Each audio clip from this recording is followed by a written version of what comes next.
this place again.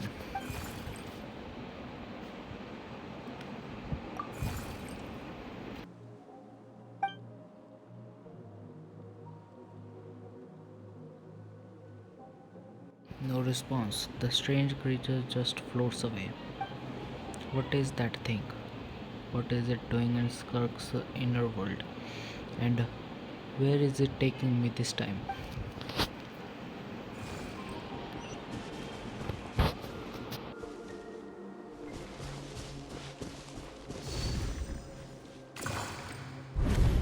What is the secret to power? Longing, hatred, self-preservation. No, it is fear. The fear of losing those you love. The fear of watching your home burn. Fear of loneliness. Fear of death. Fear is the source of evolution. It forces humanity to adapt to their environment and overcome hardship.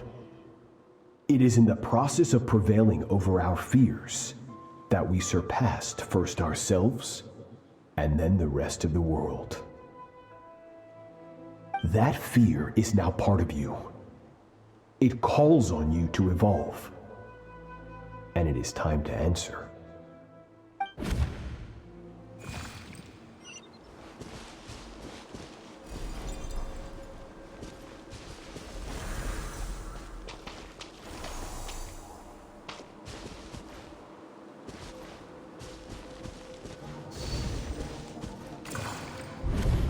Any minute spent missing home is a minute wasted. Practice your sword work instead. Do not make me tell you twice. But, Master, I can barely lift the sword anymore. If I keep going, I feel like my wrist is going to break. So it has not broken yet. Then pick up your sword and keep practicing until it breaks. I want to hear the cracking and splintering of bone. After all, bones can always be reset.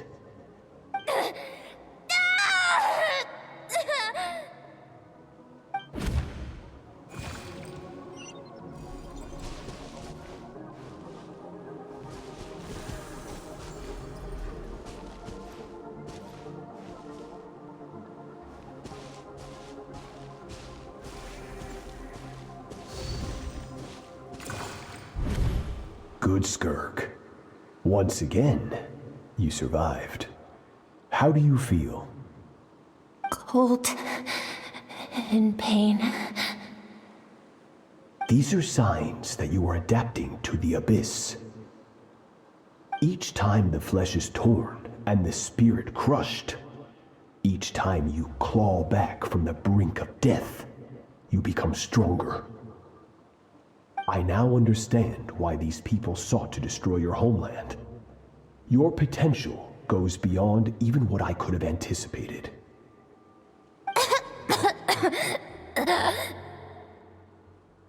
But you still have much to learn in your pursuit of strength. Your mind is rife with distractions. From now on, I shall show no mercy in your training. You must learn to shut out all the pointless emotion, crush the self that makes you weak, and become master over your physical form.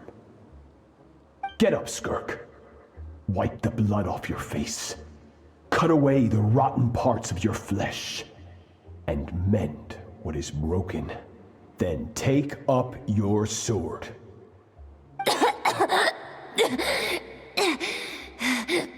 Yes, Master.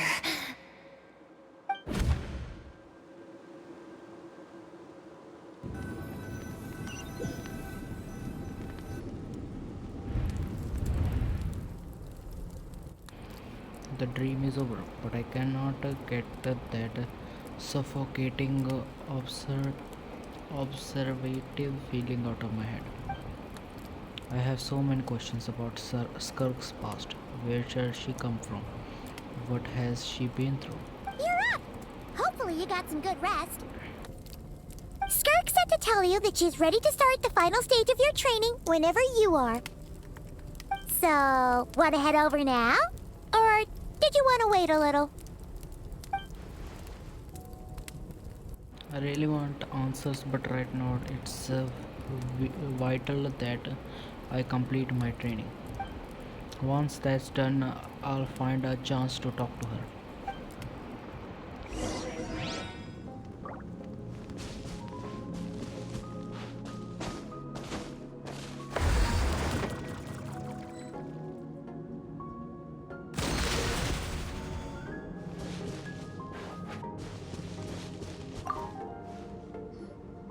From your training so far, you have gained better command of the sword, and more control over your elemental abilities. That's only part of it. Experience is the real teacher. Your journey, the friends you have made, the dangers you have faced. These have taught you more than I ever could. Now, it's time to focus on how you react under pressure. You must be able to think rationally, even in unpredictable combat situations. To simulate this, I'm going to attack, and you're going to block. Ready?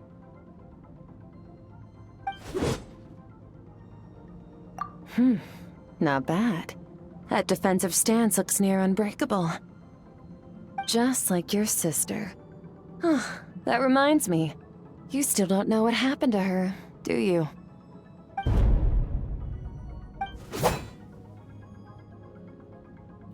Hey, no fair! That's cheating! You think every opponent has the same moral code as you? You can denounce their deplorable methods all you want. But only if you live to tell the tale. The dead don't get to complain. Strong emotions will always arise in combat. Anxiety, anger, fear. But a true warrior is never at their whim. Only when you are free from the influence of emotion can you make the right choice, no matter the situation. How amusing. Almost sounds like you think you know me. But you don't. You can choose your own path. We are not the same. Let's begin. Try to use reason over emotion. Make the most rational and advantageous decision in any given moment. This is your final training session. Look alive. Same drill as before, but this time I'm going to interfere. Hold your focus.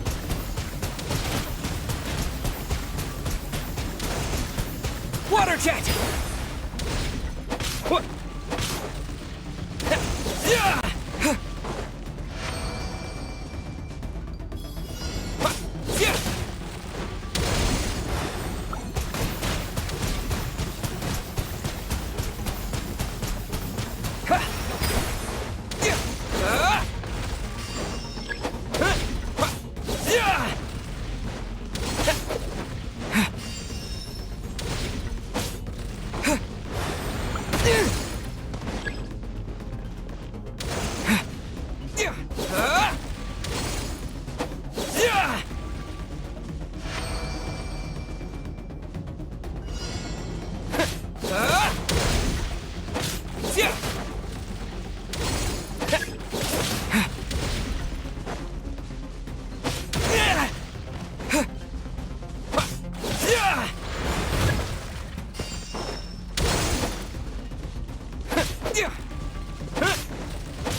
Not bad.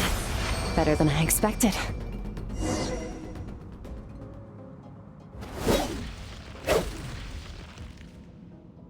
It's not easy to control my emotions. The battle is overwhelming, but if I can just focus all of my attention on what my opponent is doing and how I should respond, it's almost like my emotion take a back seat. You're getting the hang of it. The first step to controlling your emotions is controlling your mind. You want a unified train of thought. It all comes down to focus. Focus on the battle. I think it's working. I can choose to tune out anything that isn't related to the battle, but I think I'm still pretty far from having full control over my emotions.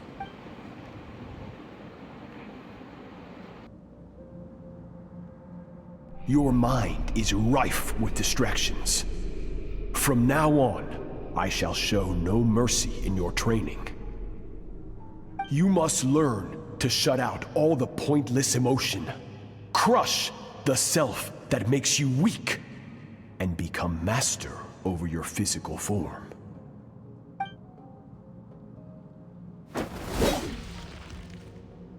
Skirk went through this kind of training too, didn't she?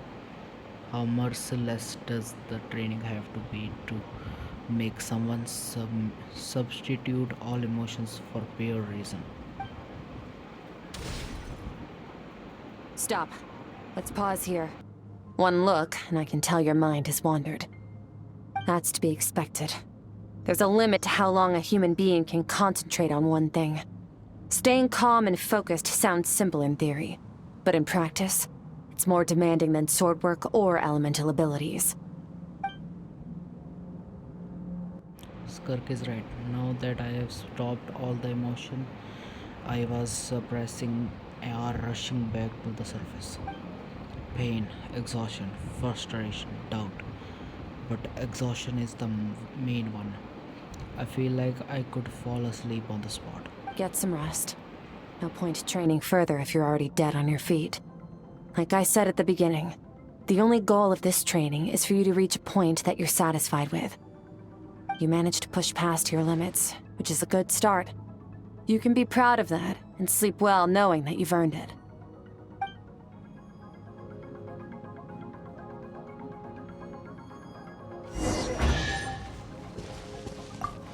Warriors will train day and night to perfect their skills. But when the battle comes, their fate may be decided in a matter of minutes. One mistake, one moment of hesitation, and just like that, all their blood, sweat, and tears were for nothing. You need to push yourself to perfection, or you might not even live to regret it.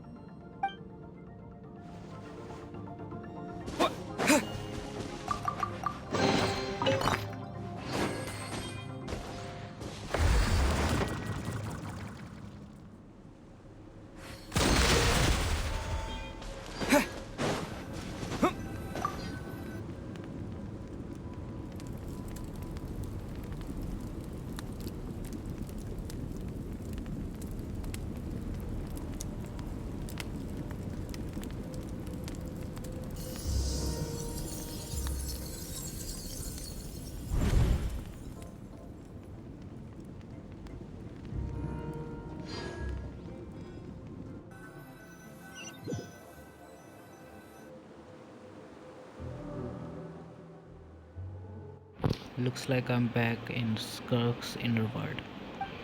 I don't see that strange creature this time, but I think I can navigate this space on my own now, even without it here to guide me.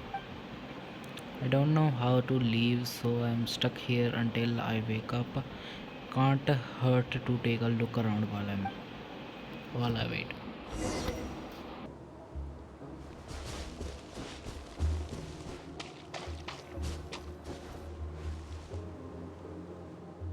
Skirk is amazing. She faced down that terrifying giant and cut its head clean off. Oh, she got hurt though, didn't she? I heard it was pretty bad. Yeah, well, that's a given. But the moment she was on the mend, she got right back to practicing her sword work. I heard Master suffered a grave injury once too. Lost an arm and a leg and still came back stronger than ever. Skirk's becoming more like him by the day. Incredible. I wonder if I'll ever reach their level. They're always so resolute, so unshakable.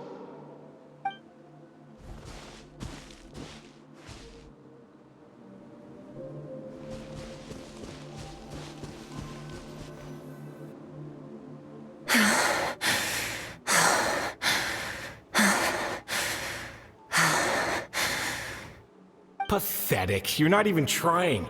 You're so much weaker than you think. Skirk, have you become a positive light in this world?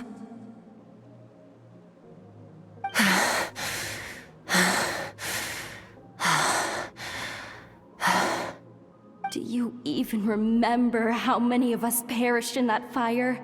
How many bodies were left to rot on the scorched earth? Yet you alone live on.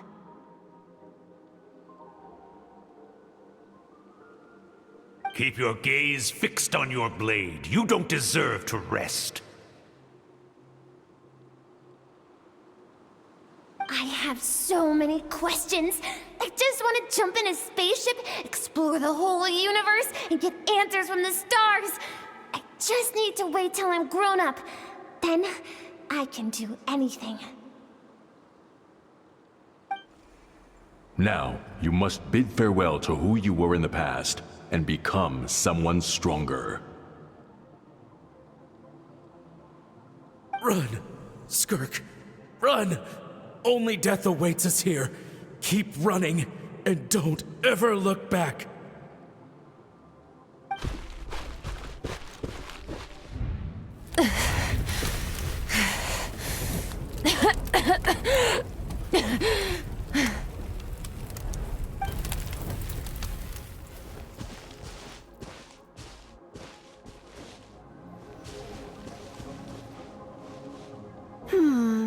Let's see here. First things first, you need a new identity. Going around telling people you're from somewhere beyond the stars won't do, now will it? How about saying you hail from beneath the earth instead? As the Conrian saying goes, venturing out into the universe and down into the abyss are the same in that both are braving the dark unknown. Well, I'm a visitor on this planet, so I'll follow the rules. Ah, splendid. That saves me quite a bit of trouble. Let me offer you a piece of advice in return, although it might not be what you want to hear.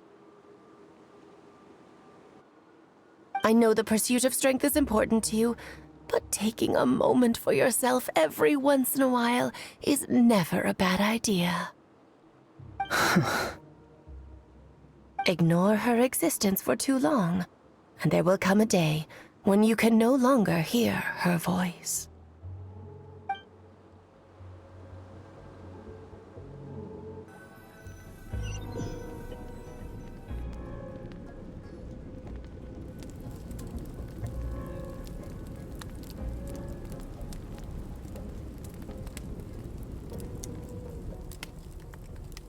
Huh?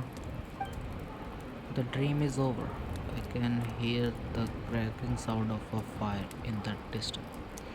And there's a fragrant aroma in the air. Grilled meat. You're awake!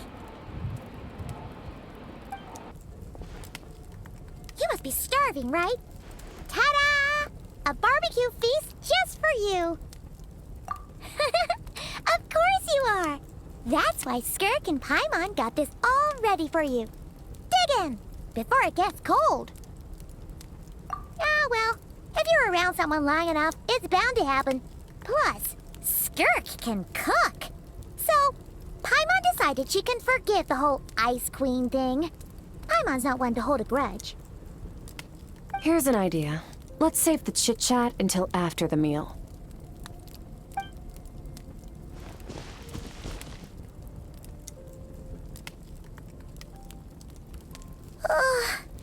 So full.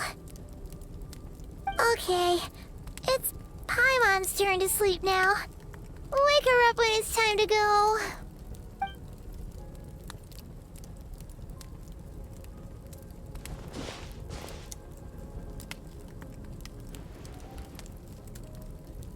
I have good news. First, your training is complete. You have what it takes to wield immense power. Now it's just a matter of putting it into practice. Continue to learn from your journey and hone your skills against formidable opponents. Second, I've located the culprit we've been searching for.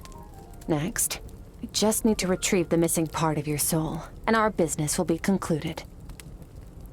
When Ajax trained with me, he once told me he was bursting with questions.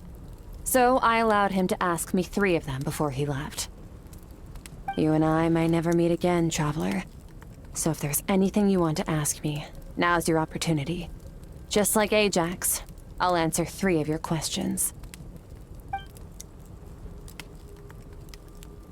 After spending time in Skirk's inner world and witnessing her memories, there are so many questions I could ask. But the most important one is, are you really from Tevat? Okay, not the angle I was expecting. What makes you ask that? I'm sorry I didn't tell you earlier, but while we were dream mirroring, I think I saw your memories. This is the first time I've seen Skirk break her composure. I guess this really took her by surprise. I knew that was a possible side effect. Closed off my mind to you for that exact reason. Even with the dream mirroring, you should have seen nothing but endless darkness. So Skirk didn't share those memories with me on purpose, and in fact she tried her best to keep them from me. Wait, speaking of endless darkness, on my first time there, that was all I saw, until that strange creature appeared. Whatever. Must have been a flaw in my execution. I shouldn't be too surprised. Due to some recent circumstances, my self-control has been lacking as of late. Since you've seen what you've seen, there's no reason to hide the truth. All I ask is that you keep it a secret. No, I'm not from Tevat. I'm from a different planet. And there was a time when I journeyed through the stars. A lot like you in some ways. Like me? Do you mean you're also a descender? No, we're different in that respect. You're influencing the fate of this world. But me, I'm just passing through. Several hundred years ago, my master, Sertologi, opened the border between worlds and sent me here. But this is not my home. And one day, I'll return to the vast unknown of space. So, there you have it. On to your second question.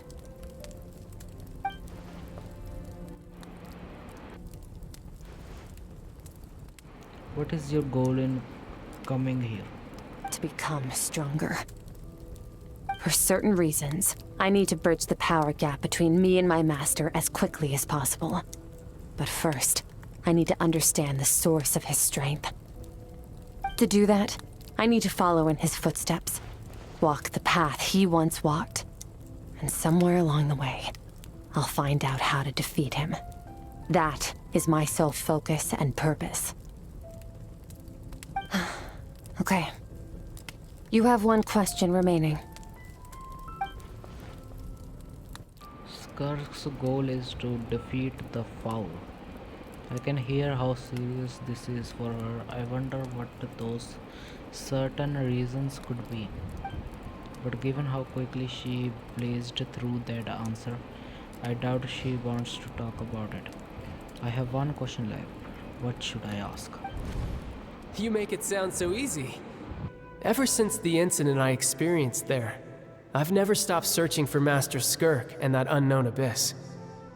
But it's been years now, and I've still found nothing. Huh. Maybe I should take this opportunity to get a child some answers. Well, your last question? You know, child is looking for you, right? Are you going to let him see you? Ajax. His situation is different than yours.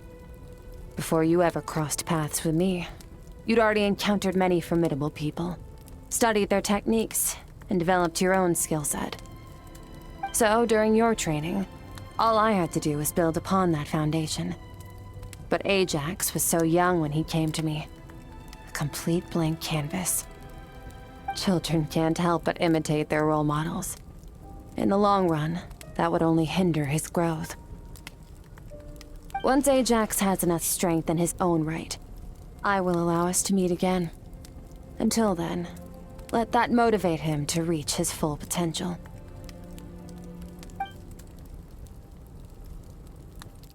That was a calm and collected answer. It's like she was talking about something entirely mundane. I don't know why, but I am not buying it.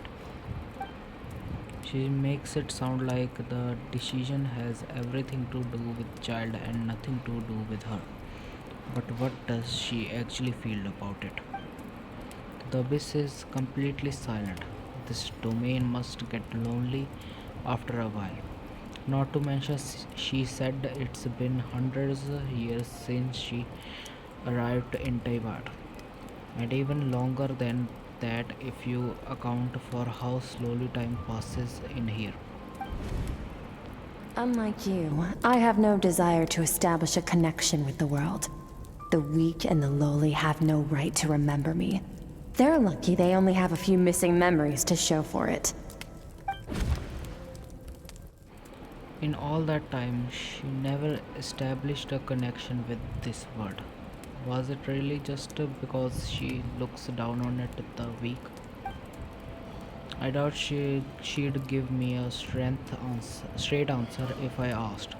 Besides, I already used up my three questions. She was happy to give me a cold, hard facts, but I still feel like I haven't heard her true voice. Wake up your companion. It's time to go. Oh, and everything I just told you. Best keep it a secret from her as well.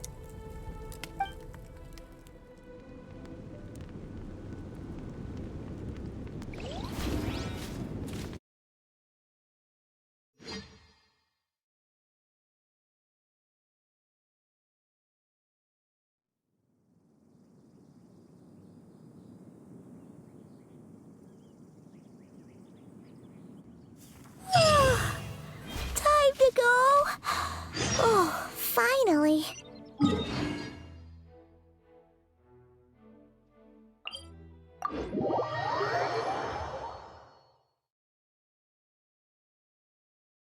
Where are we headed? Just follow me. I'll open an abyssal rift close to the culprit's location. It'll take us to where he's hiding.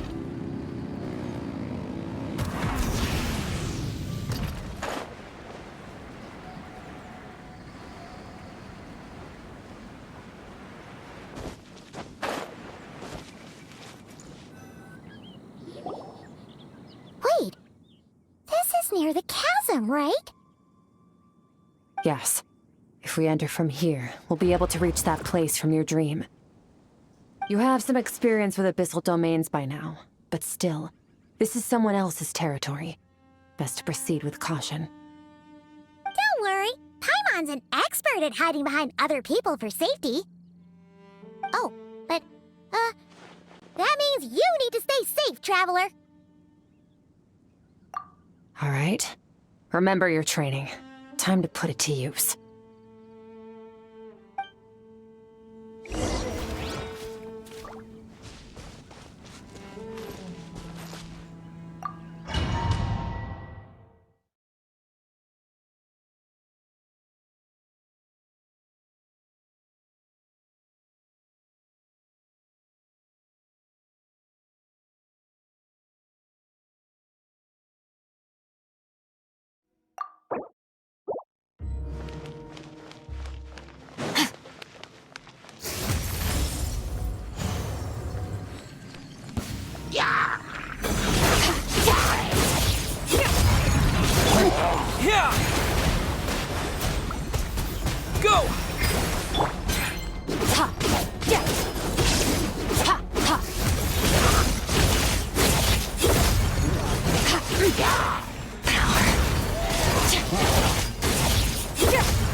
is gonna float behind you. Come on, you got this.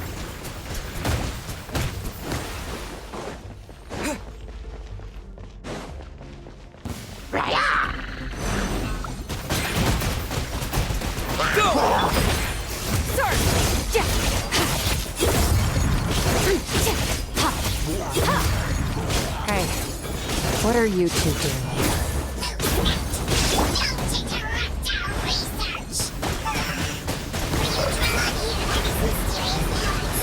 Dusty. Like an abandoned house. Let's press on.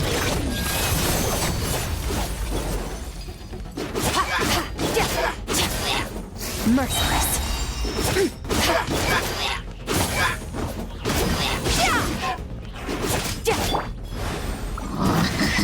Go!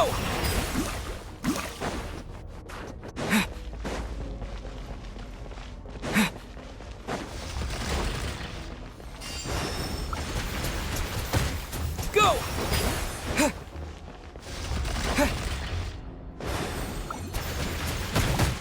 Water jet!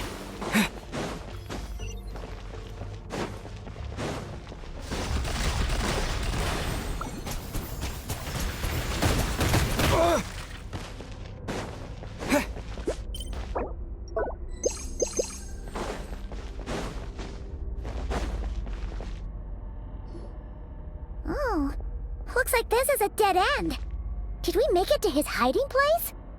Ugh, this fog is making it impossible to see anything! This should be the place where you were attacked, Traveler. The missing part of your soul should be nearby. Can you sense where it is? If I close my eyes and focus on the light that comes from my wound back then, yes, I can sense something that and it is nearby, but I cannot tell the exact location. Our opponent must have covered his tracks just in case. Otherwise, you should have sensed it much more strongly. Hold on! Look! The spikes are back! Stay calm. Let's hold back a little. Give our enemy some wiggle room so we can see what we're dealing with. If you're too reckless, we might be playing right into his hands. Our enemy took part of your soul for a reason. It's likely he integrated it into his attack somehow. If we're smart about this, we can track it down.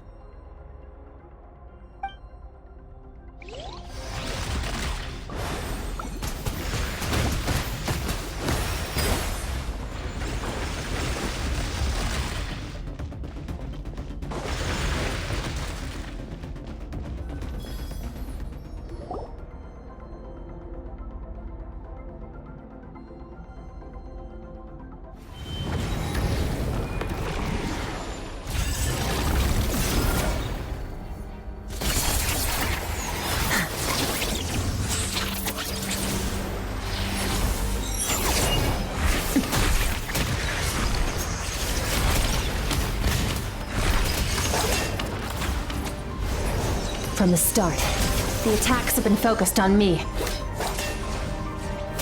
Trying to break through my defenses? I see.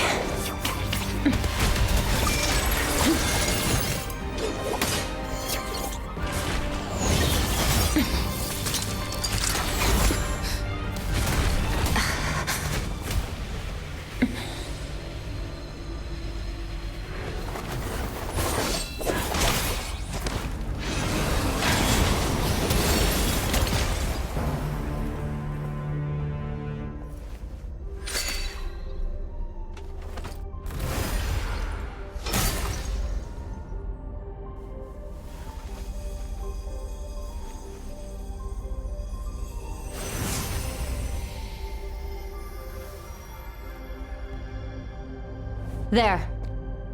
I got it back. Traveler! Skirk! What happened? It looked like Skirk just got... In the Guili Plains, you asked me why this enemy chose you as his target. Now, the answer is clear. It's not just the fact that your strength is impressive. It's also because of your ability to, as you put it, purify abyssal power. Whatever that actually means.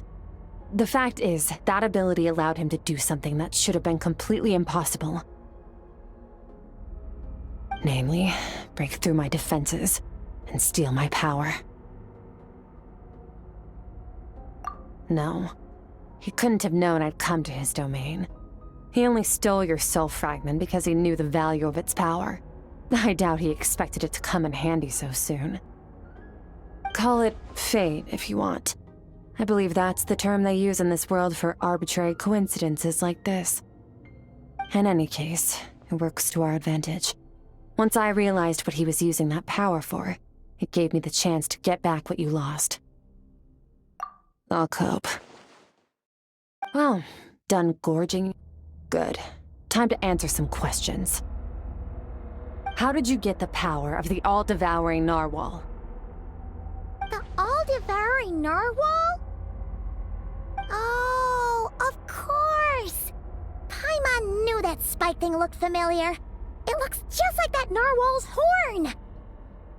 I highly doubt you acquired that power through your own strength. Tell me I'm wrong. You're desperate enough to scour the land for god remains and whatever vestiges of power you can find. That alone proves you wouldn't be able to defeat a creature like that. Which leaves one possibility. You know my master, the Foul, Sertologi. The Foul? Who dares call him foul?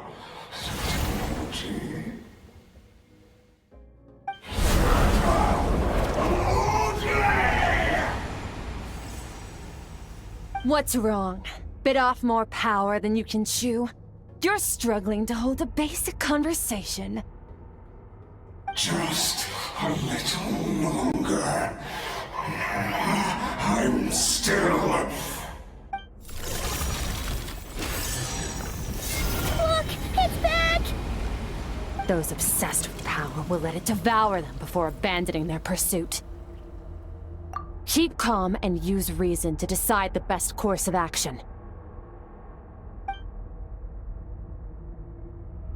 Skirk was stabbed by one of the spikes while retrieving the fragment of my soul, and in the process some of her power was stolen. The culprit is hiding somewhere beyond the fog. I have a good understanding of his attack pattern from the fight just now. If we pursue him, our chances of winning are high. But Skirk's breathing is weaker than usual. If we attack now, I can't guarantee her or Paimon's safety. It's a hard decision to make, but I think we should get out of here. Wise decision. Final victory doesn't always come after a single battle. You've got your soul fragment back, so we both got what we came for. Let the enemy draw breath while he can. It won't be for long. Get us out of here, Traveler. You'll need to lead the way this time.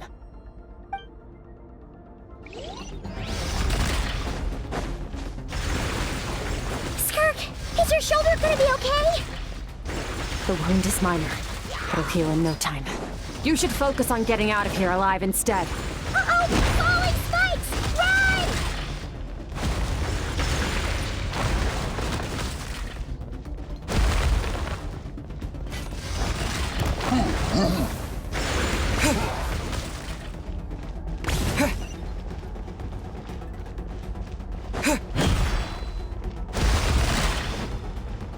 Watch out!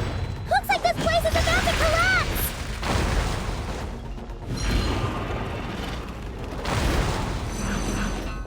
So, this guy's power has something to do with the all-devouring narwhal. Did you know that all along, Skirk? I had my suspicions. That's why I decided to investigate in the first place. But suspicions only get you so far.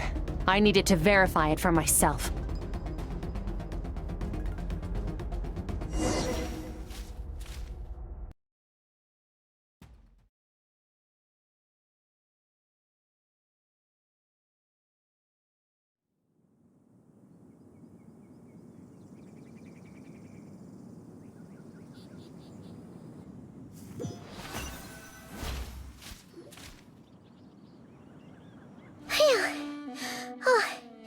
should be safe here, right?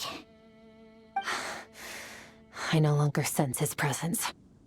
Can't have followed us out of that abyssal domain. Weaklings like him will find that my power is not so easily controlled.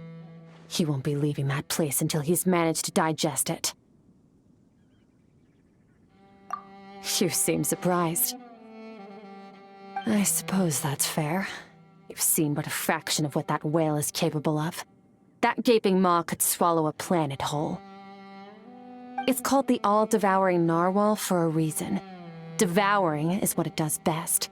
It can extract power from anything, dead or alive, as long as it manages to make physical contact. Yeah. When we had our run-in with that thing, Neuvillette mentioned that it has an instinct to devour. Your dragon friend recognized the nature of its abilities and used the power of Hydro to protect you. That worked because it was in a satiated state, so it was somewhat less aggressive than usual. It's a different story when it has no more power to feed off of. That's when its true voracious nature kicks in. It could devour everything on the planet in that state, which is why I cast it into that void space. But I hadn't counted on there being anyone left on this planet capable of wielding its power. To me, that says he must have encountered the whale a long time ago. Meaning, he must have known my master. Exactly. It told me everything I needed to know. Hence why I said we both got what we came for. And I believe that brings our transaction to an end. Now that you're whole again, you can get back to your own journey. I'll handle the rest of this situation myself. No way! We can't leave now! Something was stolen from you because of us. We have to help you get it back. This isn't my first taste of failure or losing power. When you fall, you get back up again and become stronger. That's how it is. But what if that monster finds you before you're all better? Plus, how are you gonna get home? It's not like you can just go swoosh and open a door to the abyss again. Not without your full strength. So, sticking with us for the time being doesn't sound so bad, does it?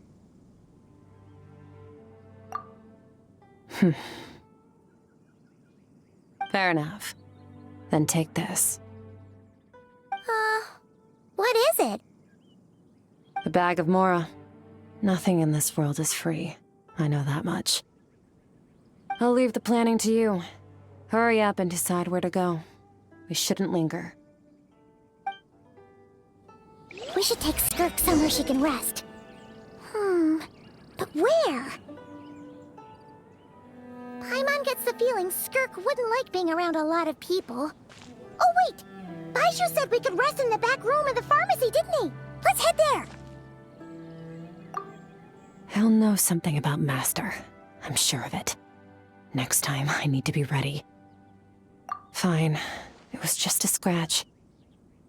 It'll take time to recover my strength, of course. But adapting to situations like this is nothing new for me.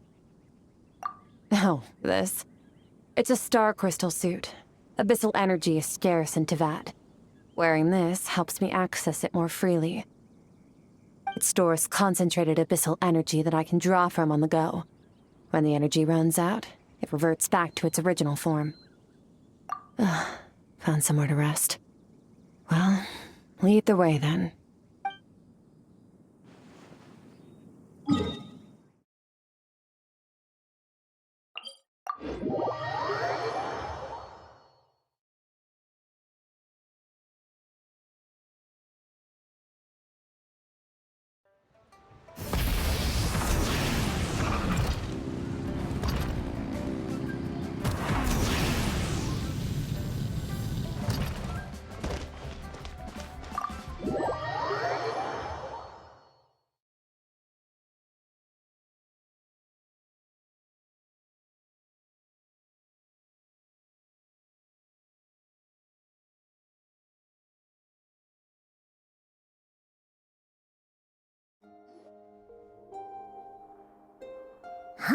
This bag from Skirk has a ton of Mora in it. Does she have a job or something? Wait, no. After what we saw at Wamin Restaurant, that seems impossible. Can you imagine? It would go something like... I'll be collecting my paycheck now, boss. Oh, sure thing. Wait, who are you? Have we met? Can't hold a job if you make everyone forget about you. So, what did you do to get all this Mora? Claimed some buried treasure, took care of a few monsters that were causing trouble. Nothing untoward. It's safe to use. Ah! You heard all that? A sonorous voice like yours is hard to miss. I wouldn't be surprised if the sound of it traveled to the nearest mountaintop. Then, did you by chance happen to hear Paimon's little, joke earlier?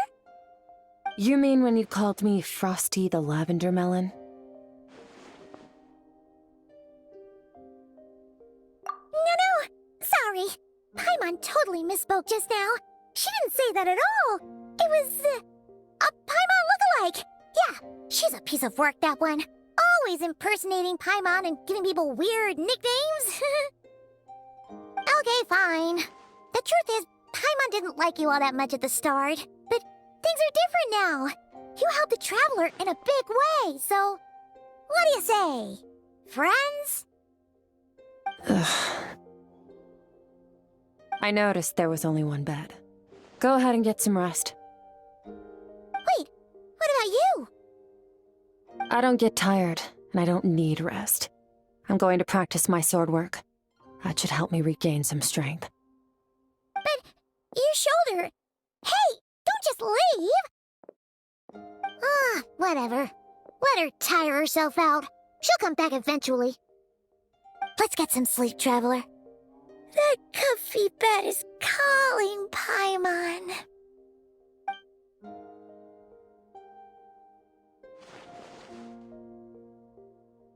Skirk is stubborn even if I try to convince her to take it easy. I doubt she'd listen.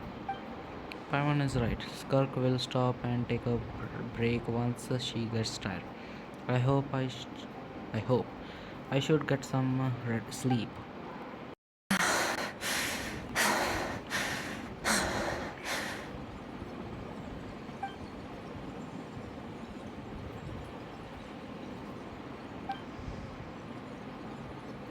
Of course, she is acting like she didn't get stabbed in the shoulder. Huh, something seems off with her thoughts. Quiet!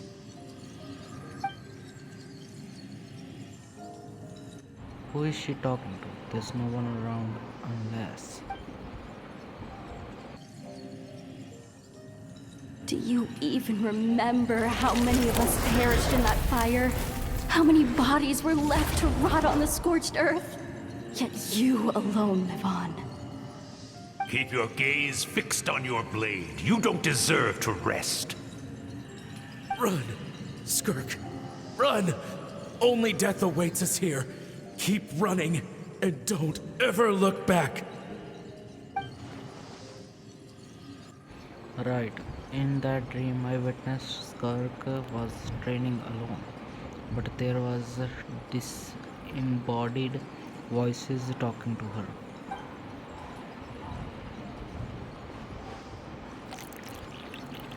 One of them mentioned a fire. I wonder what happened exactly. If only she could just talk to us.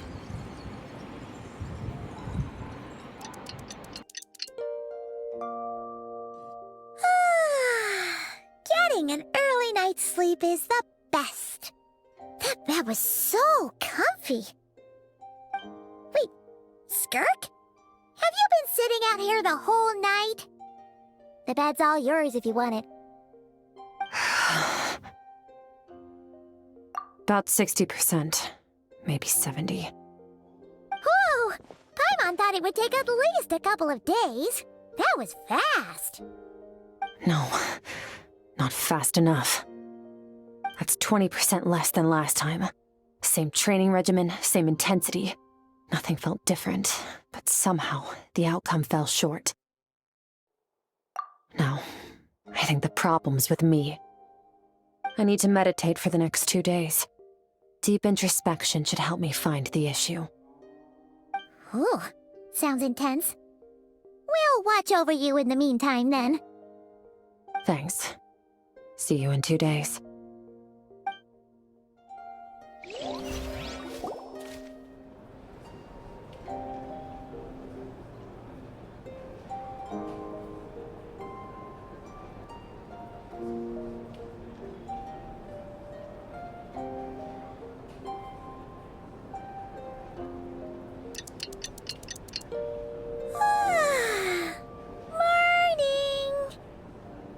Skirk is still meditating, huh? It's been 2 days already. Shouldn't she be awake by now? Paimon can't think of anything we can do to help. Oh, wait! Breakfast! That's it! Paimon will go get breakfast! Skirk is gonna be starving when she wakes up. Be right back.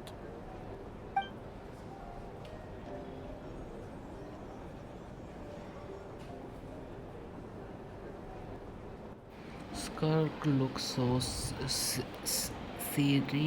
serene, almost like she really is asleep.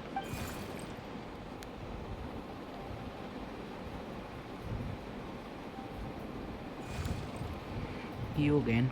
What are you doing here?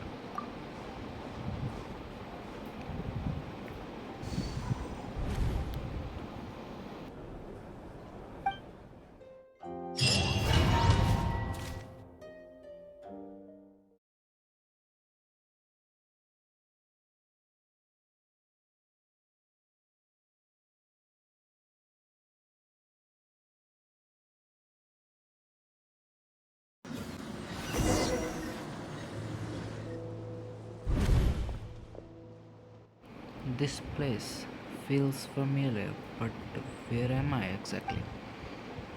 There are towering cliffs, withering trees, and a strange river flowing from the horizon all the way here. But it's broken up several times along the way, with a waterfall at each breakpoint.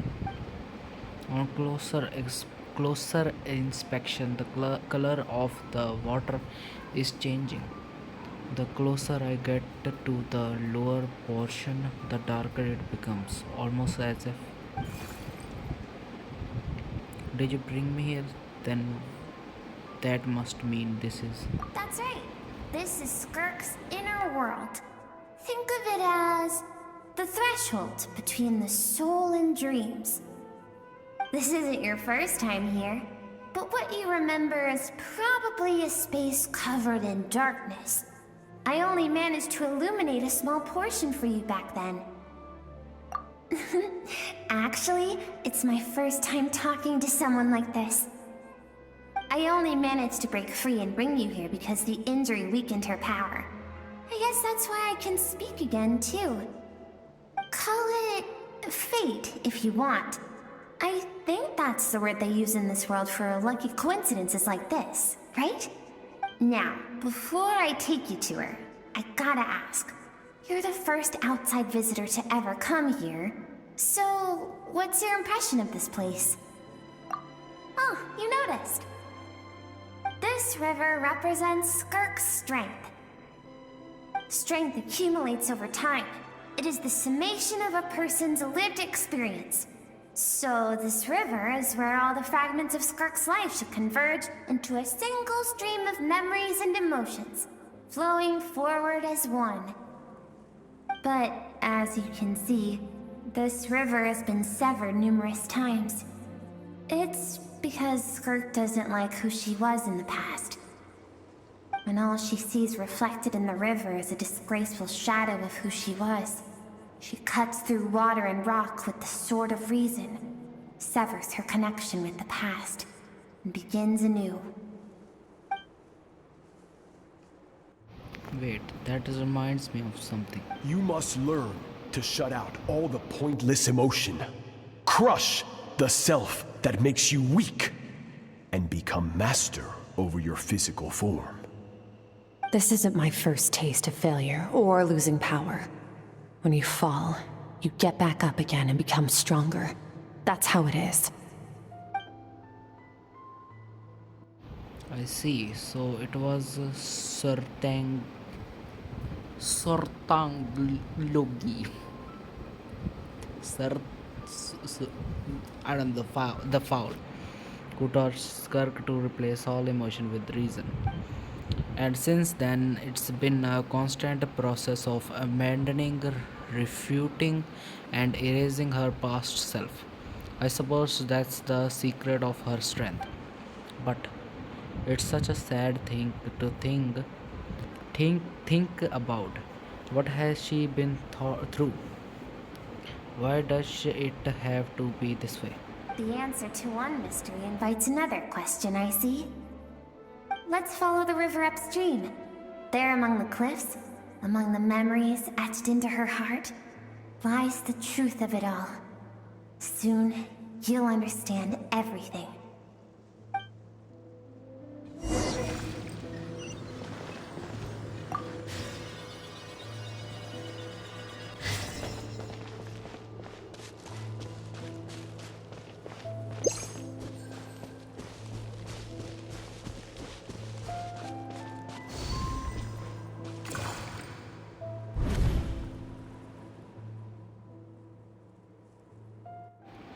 This looks like a coastline. Huh.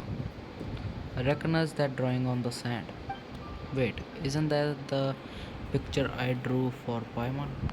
Why is it showing up in Skirk's memories? I've always thought that, even when falling leaves don't come from the same tree, they can still form bonds of kinship when they meet. Like meteors, you both made a journey through the stars. Both travelers who have landed on a planet that is not your home. Yet, when she first noticed your presence, although she hesitated for a moment, she still chose to walk away, indifferent as ever.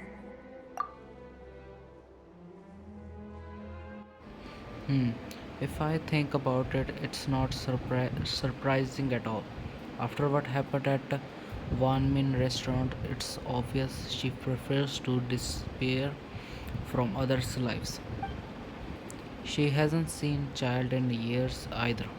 I doubt she's ever made a connection with this world of her own volition. What I'm seeing now is a microcosm of her entire life. Seems like you've answered your own question. Skirk sees herself as a trespasser in this world.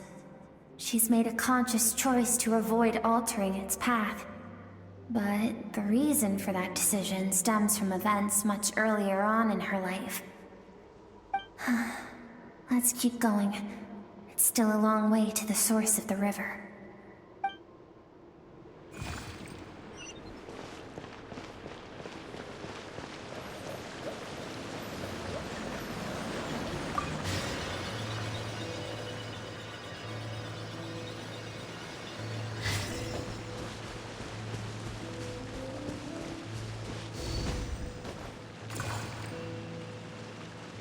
You now have what it takes to wield immense power. From this day forth, I shall teach you no more. No one can become a worthy warrior through imitation alone. I have given you fangs and claws. Now, you must learn to hunt. You wish me to travel the world beyond on my own, Master? Indeed. Make new friends. Embark on your own journey. And piece together a new future from the shattered remnants of your past. We will still have contact through the abyss. But know this.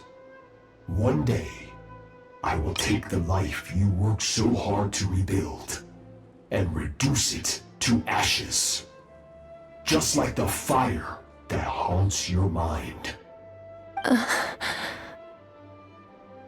Why would you do that? I have told you before, fear is the catalyst for human evolution. You have tasted loss. You have known fear, so deep it can be felt in the bones. But as living beings, we all have an instinct to detach from that which harms us. And thus pain dampens over time, and the acrid taste of fear becomes but a distant memory. Yet now, I have bestowed upon you the gift of fear eternal. It will drown you in the nightmare of your childhood, or it shall drive you to defeat me, whatever the cost.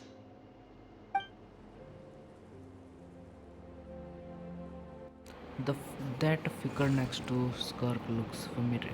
Right, I saw the same figure during the battle against the all-devouring narwhal. That is what Skirk's master, the foul, Sertologi, looked like at one point in time. Of course, as a higher being, physical form is a triviality to him. He could appear as a beast, a human, or even a monster that defies description. The form you see him in here, clad in abyssal armor, is the one he usually wears when traveling through the stars. I used to think Sir the Fowl and Skirk were just master and disciple, like Skirk and child. Now I see why Skirk chose to distance herself from humanity. The Fowl told her to put down roots here, while at the same time threatening to destroy whatever life she managed to create. For certain reasons, I need to bridge the power gap between me and my master as quickly as possible. But first, I need to understand the source of his strength. To do that, I need to follow in his footsteps, walk the path he once walked, and somewhere along the way, I'll find out how to defeat him. That is my sole focus and purpose. So that's what she meant. But I still don't understand why the Fowl would do that. From what he said, he didn't pick on a conflict between them. I'll let you in on a little secret. The real Sertologi is terrifying. The scope of his power is impossible to understand until you experience it firsthand. It is absolute, the power to crush all things. Shall we keep going? Let's see. We're about halfway there.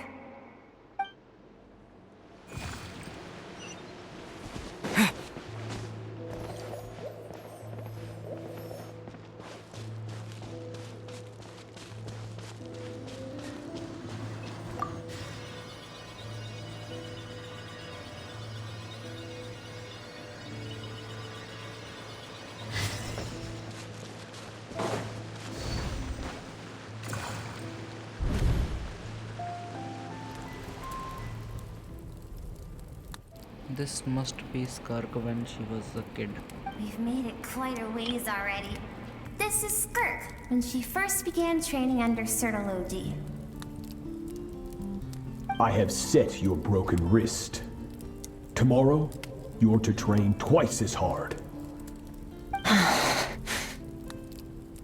No tears this time. Good. Attempting to garner sympathy through tears is a habit of the weak. A pitiful, useless ploy. Can I ask a question, Master? Why did you save me? I keep thinking, maybe it would be better if I had died. I wouldn't be haunted by that fire all the time. I wouldn't have to go on like this. I saved you because I have a plan for you. It has been too long since I fought a battle that demanded my full strength, and I hunger for it. Every so-called genius and prodigy I have faced has crumbled like sand underfoot. Before me, even fate bends the knee. So, I will teach you everything I know, train you by whatever means necessary, in the hope that one day, you might surprise me. But I I don't want to draw my sword against you, Master. What you want matters little.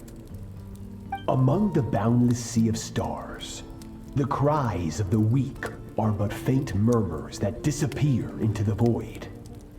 You of all people know that well. Yes, Master. From that day forward, all she knew was grueling training, emptiness, and fatigue. After some time, her talent bloomed, and she gained control over her emotions, like her master. How should I put it?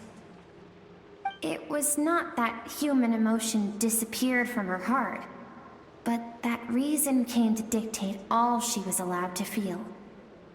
I suppose it was at this point that she became the Skirk you know today. So, the fowl saved Skirk from a disaster when she was a child, and never ever tried to hide his alter moment. I suppose that leaves one final mystery. What really happened with the district back then? The fowl's final words to Skirk were cold and cruel, but react, re, Skirk's reaction made it seem like it was a truth she knew all too well. I have a feeling it will come back to what happened back then. We're nearly there. I almost don't want to reach the end. Well, shall we? This is the final stretch.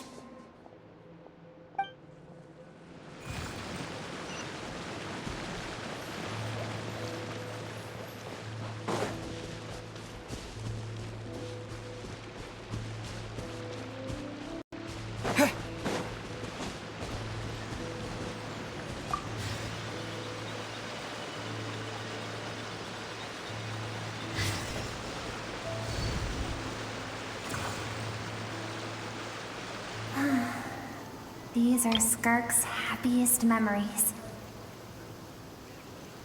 What a simple and carefree time it was. Wisps of clouds dotted the sky.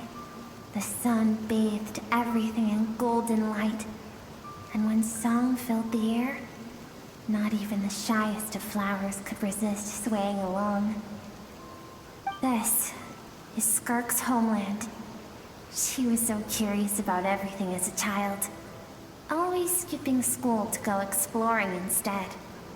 There was so much to discover. The treasures at the bottom of the sea. The secrets beyond the stars. And that merchant ship packed with adults wearing those strange clothes. Yes, the ship. That was the beginning of the end. It was a spaceship. When it arrived, the people that disembarked wore smiles on their faces and spoke of friendship. They claimed to be merchants from a neighboring planet, looking to establish trade.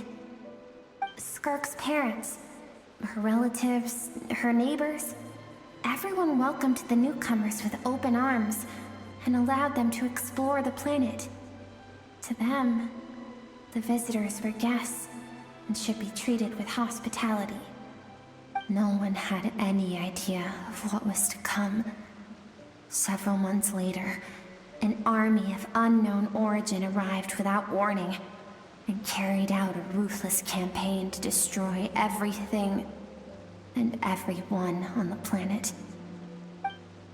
Skirk had skipped school that day, like so many times before, so she was not caught in the immediate wave of destruction. But when she came home that day, only fire and ruin awaited her. Countless people cried out to her for help. People she knew and loved. Friends and relatives. The little girl who lived next door. The shop owner with the bad leg. The bad-tempered teacher she had made fun of just that morning. Their lives were discarded like worthless trash, as the fire consumed one life after another. Skirk was helpless. All she could do was run.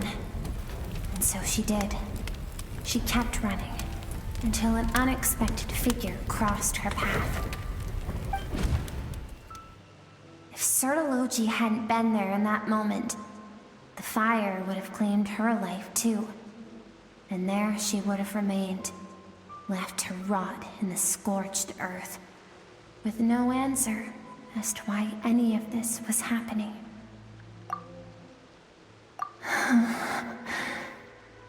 Because she and her people were seen as a threat. As the initial merchant ship explored the planet, they discovered that it hadn't always had the condition to support life. Yet there was evidence of human activity, even during the periods of extreme heat or cold in the past. Further research revealed that, over time, the people of this planet had evolved the ability to adapt to any type of environment or energy source. For that reason, the outsiders viewed them as a potential threat, and decided to eliminate them before the threat could rear its head. And so, the army was called, and the so-called danger was wiped from the face of the planet. Senseless, isn't it?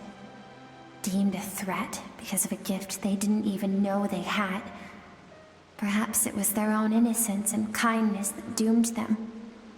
But in the end, that was lost to the blaze as well. If those with power get to decide good and evil, then all you can trust in is the sword in your hand. And so, before death could claim her, she ran. She ran and never stopped. No one wants to relive their most painful moments. Well, that brings us to the end of the story. This is as far as we can go. Skirk is waiting over there. For both of us. Let's go to her. It's time to fulfill my purpose. And my greatest wish over all these years.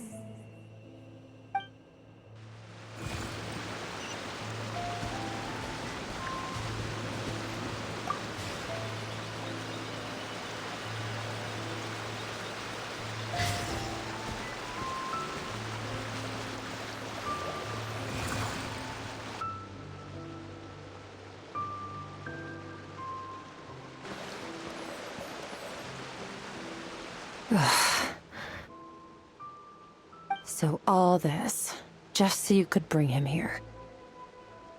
I have things to say to you. Well, to me. I want someone to witness our reconciliation, even if it takes an argument to get there. And he is the best choice in this moment. Her suppressed emotional self. The version of herself she keeps locked in the recesses of her mind, stifled by reason. All those rejected impulses, those discarded aspects of your past selves, they are a part of me now. I am who you used to be. Someone you have refused to face for too long. So, I came to face you instead. You're wrong. I've faced you all along. And that's exactly why I keep you locked here. Your existence makes me weak. Moments of joy and longing are when we are most vulnerable. Don't forget, it was a penchant for goodness over reason that doomed our homeland in the first place. The vastness of the universe renders everything insignificant. Our feelings most of all. Even so, learning from the mistakes of the past doesn't have to mean erasing everything. Strip yourself of your so-called weaknesses, emotions like kindness and empathy, and what makes you any different from the ruthless soldiers who slaughtered our people? The difference is that I'm doing what is right, what is necessary. I allow you to exist, but with limited freedom. That is the greatest kindness I can offer. I have shouldered everything you couldn't carry. I rose above the numbness and emptiness, and it was cold, unfeeling reason that brought me this far. It made me who I am. It made me strong. That is the problem. I want to shoulder those things together. On the grand scale of the entire universe, maybe our feelings are vanishingly small, but why should that mean they don't matter? Emotion gives warmth to the cold expanse of space. It gives meaning to the world around us. Think back to those nights of gazing at the stars, those afternoons of exploring the unknown. Think back and let them grant you peace. A brief respite from the pressure you put on yourself.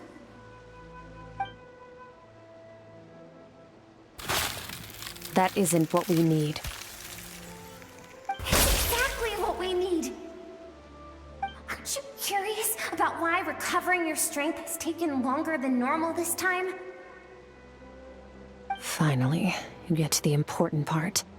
That is the only answer I came here to find. Then look around. Look at your inner world. You cast aside your dreams and curiosity, and in doing so, you lost your original motivation. You severed all connection to who you used to be, so you can no longer draw strength from your past.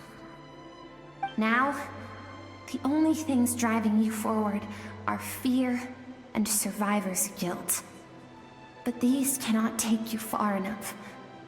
And so, this river, the source of your strength, grows more polluted by the day. And you think that means I should seek help from a weak little thing like you? Your emotional self isn't weak.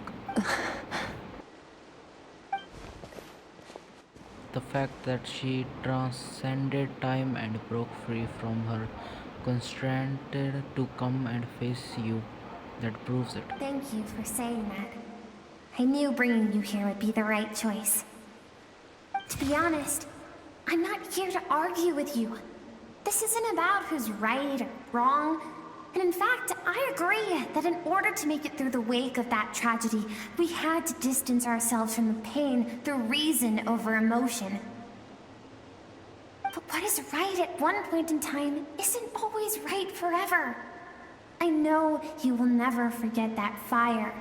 I know the fact that you were the sole survivor fills you with guilt.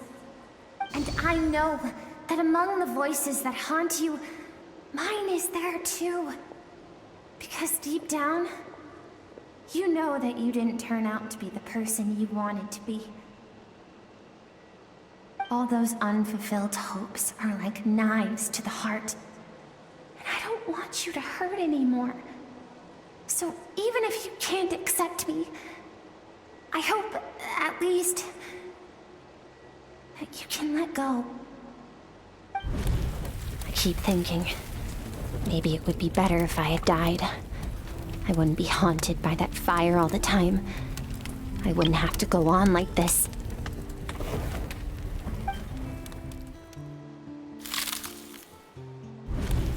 Your dad and I, we're not afraid to stare death in the face, but we need you to survive.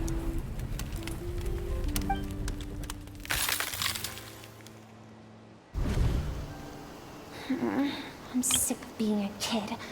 There's so many amazing things out there, and I'm ready to see them all.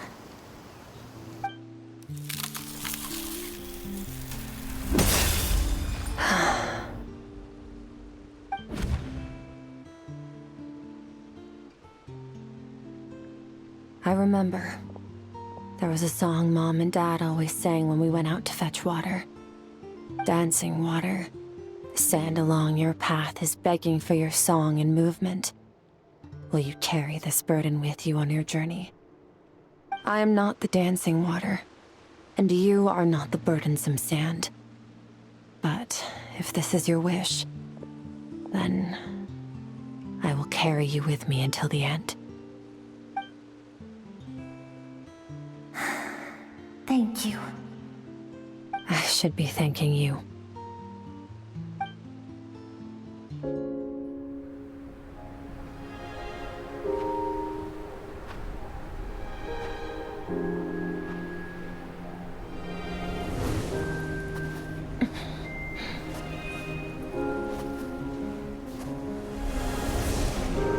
Run, Skirk, run!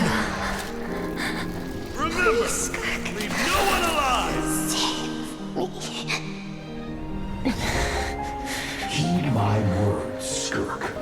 Let fear take root in your soul. Did you survive? Why was it only you? Skirk, did you become a positive light in this world?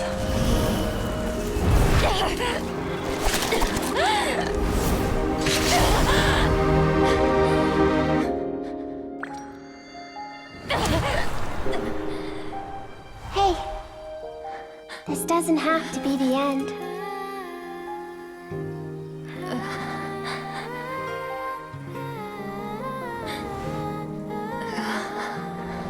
Life is a gift. Don't let darkness claim it.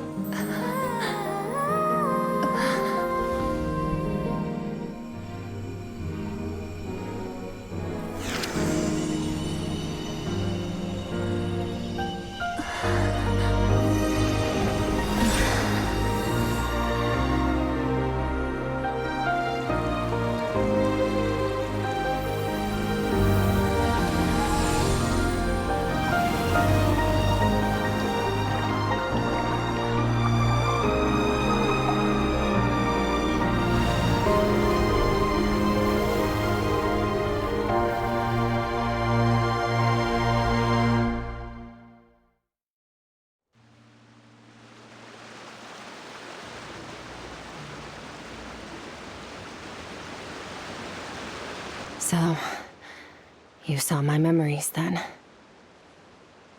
I once asked my master if survival of the strongest was the law of the universe.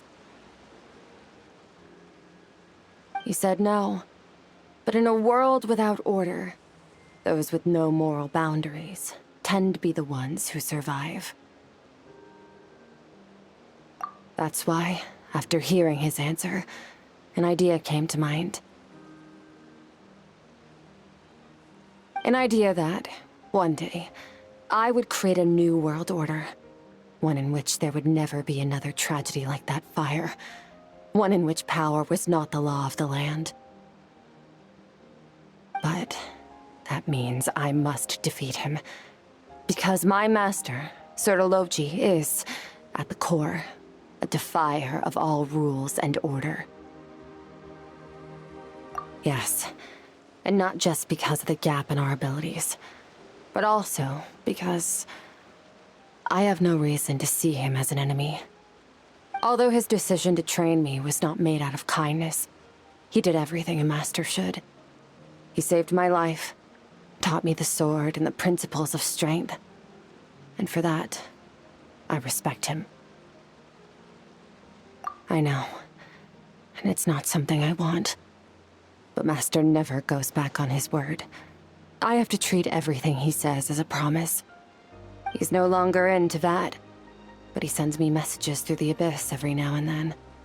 Most of them are simple greetings, or an answer to one of my questions. Every time I hear from him, my heart skips a beat. And I wonder if this is the moment where he'll finally appear before me and tear down everything I've built to pieces. Maybe that means I do live in eternal fear, just like he said.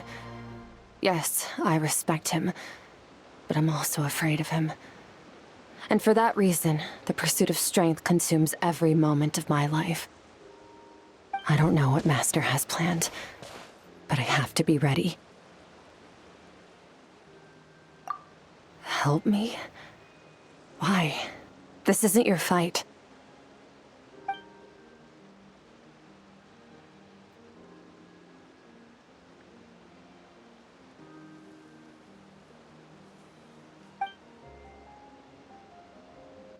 If we all do our part, we can make the entire universe a kinder place.